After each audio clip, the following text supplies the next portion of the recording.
should you get the iPhone 16 Pro Max or the Canon G7X Mark II for your YouTube videos? I already did a few of these videos before and I feel like you guys really liked it, so let's do another comparison. So of course we're going to compare and contrast the footage from different lighting, and then I also want to talk to you about vertical videos because I've been using my Canon G7X to film my vertical videos and the quality looks so good compared to my old iPhone, but I want to see how it compares to the new one, the 16 Pro Max, and if you should use it or not. I feel like there's been so many changes, there's so many cool things that the iPhone can do now that the Canon just can't, so I'm excited to compare that and show you that as well. So let's get into it. Okay, I am sitting in the exact same spot. I'm just in my room, sitting right in front of a window, so this is just natural lighting, and this is what it looks like.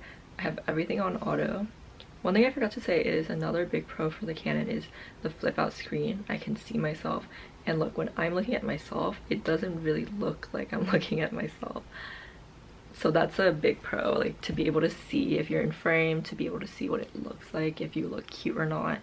Not having that on the phone is a little bit annoying, but you can get like attachments on the back. You get like a little mirror attachment on the back of your phone, and then you can kind of see how you look and if you're in frame. So if you go with the phone, you can do that. And also this is the audio from the Canon, and I'm just inside, and this is just the natural audio, no microphone. Alright, I'm sitting in the same exact spot. I'm on the phone, and this is just a normal lens.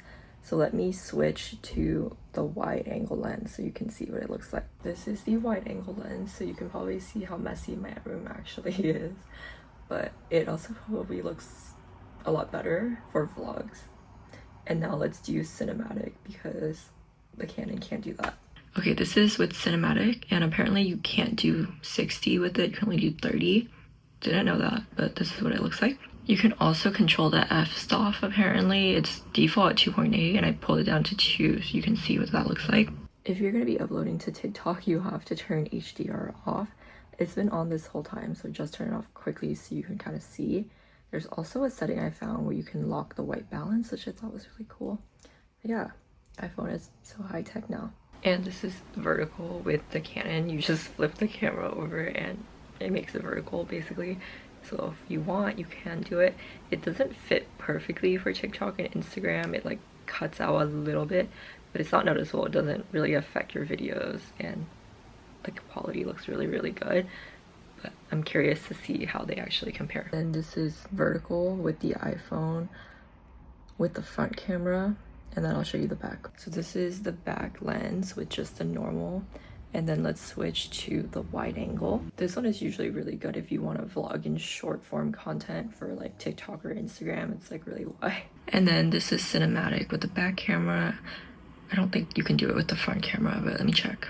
Oh wow, you actually can do cinematic with the front camera and it actually looks pretty good. And you can see yourself, so that's great. So the first pro of the iPhone is that it can shoot in 4K, whereas the Canon can only shoot in 1080. So if you want to shoot 4K content, then obviously you would go with the iPhone instead of the Canon. One thing I do want to say, if you are gonna be filming in 4K, just know that it does require a lot more power than filming and exporting and editing in 1080 and uploading. A lot of YouTubers still upload in 1080, and I think this is why, because basically your laptop needs to be able to have a lot of storage for you to be able to edit in 4K, import, export in 4K, like in a timely manner. And then your Wi-Fi needs to be able to handle uploading in 4K.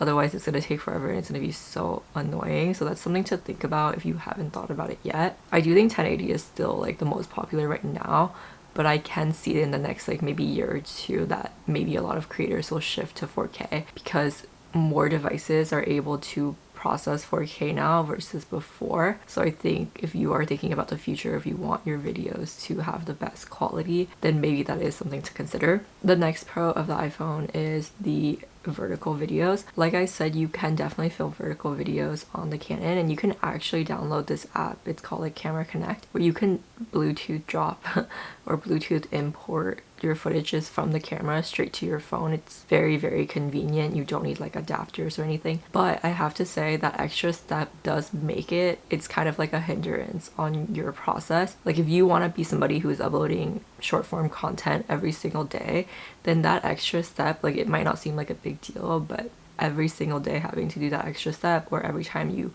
want to edit and upload your short form content, having to do that extra step does actually make it so that you don't feel like doing it.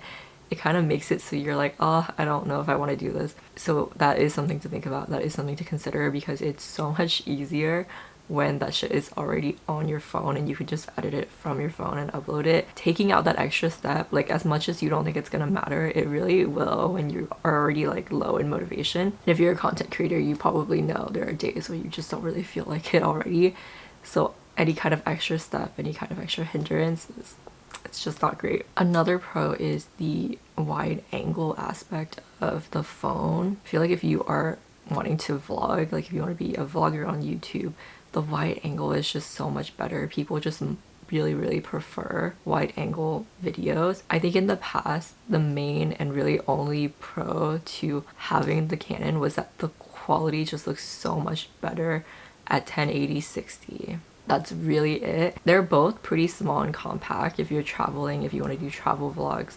They're not super like big and bulky. Obviously, another pro to the phone is that it is also a phone and you already have a phone. So if you're trying to do TikTok, Instagram, all of these other things, definitely the phone would make more sense. If you're just like starting out with YouTube, I think a lot of people film on their phone nowadays. Like a year or two ago, a lot of people don't like, and maybe even so now, a lot of people don't like iPhone footage, iPhone quality footage, but a lot of people also are okay with it. If you are starting out on YouTube, one thing that people actually care more about than the quality of the video, because iPhone quality is good enough. It's not like so bad, so shitty that people won't be able to stand it, but people are really picky about audio. So right now I'm filming on this little mic. I'll link it. It's very inexpensive. It's like $40, but it's for my big camera. And when I'm on my Canon, I don't have a mic. So the audio that you get is the audio that you get. You can try to get a mic for it, but it's a little bit wonky and it's just a little bit awkward. I haven't listened to the iPhone audio yet, so I don't know how it's going to be. In the past, it's always been pretty bad. Like, it's pretty quiet and bad. But nowadays, you can get just like microphones for both of them, like Bluetooth ones. So you can even get like wired ones too. They're much more inexpensive, much more affordable. But that is something to think about if you're like starting out. People are much more critical about audio than they are actually about footage. Like, they're okay with iPhone footage. It's just like if you like it or not. And then also we want to talk about picture quality.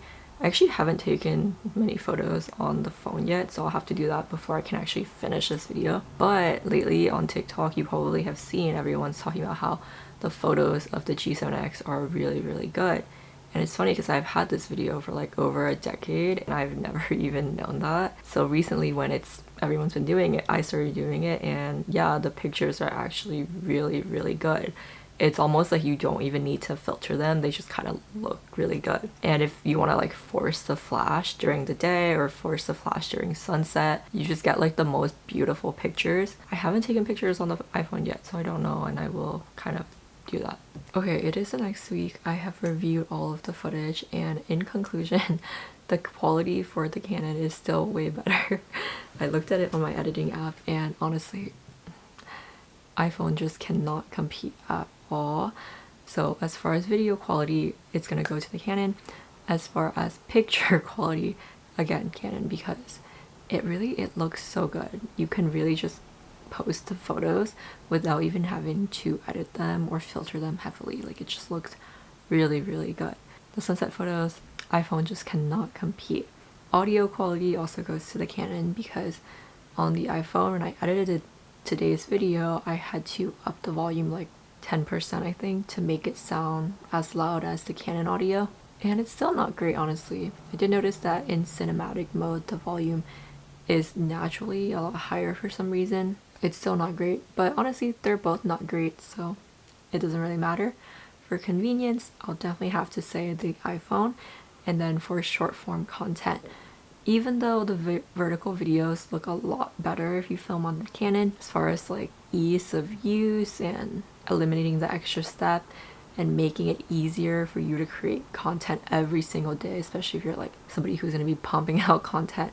Say you're posting like 3 times, 10 times a day on TikTok or Instagram, it's going to be a lot more convenient and a lot easier to just film on your phone. So I'll kind of have to go with the phone for that. And then 4K, we'll have to go to the phone because Canon just can't. I think if you want your videos to look really, really good, if you value quality, you're gonna want to go with the camera.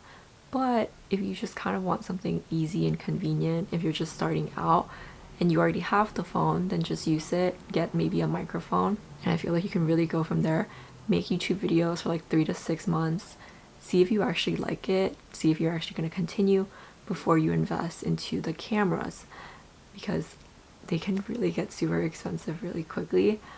And then if you're looking for like a nice sit down camera that's more for like sit down videos, then I think my favorite right now is still going to be the Canon M50 with the lens that I'm using. I think it's like the Sigma 16mm lens.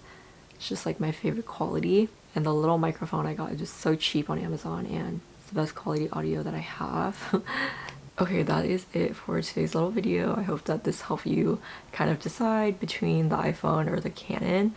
Let me know which one you are thinking, because at this point I really feel like there's starting to be like so many benefits to the phone that it almost doesn't make sense to get the Canon. Also, there's like a Canon G7X Mark II shortage, which I'm sure you've noticed, and it's kind of hard to get and it's kind of expensive even if you can get your paws on it, so you might not even like have the option, honestly. So I hope you liked today's video. Let me know if you want to see something similar. If there's like other tech videos that you want to see, let me know and I will try to film those for you. Okay, I'll see you next time. Bye!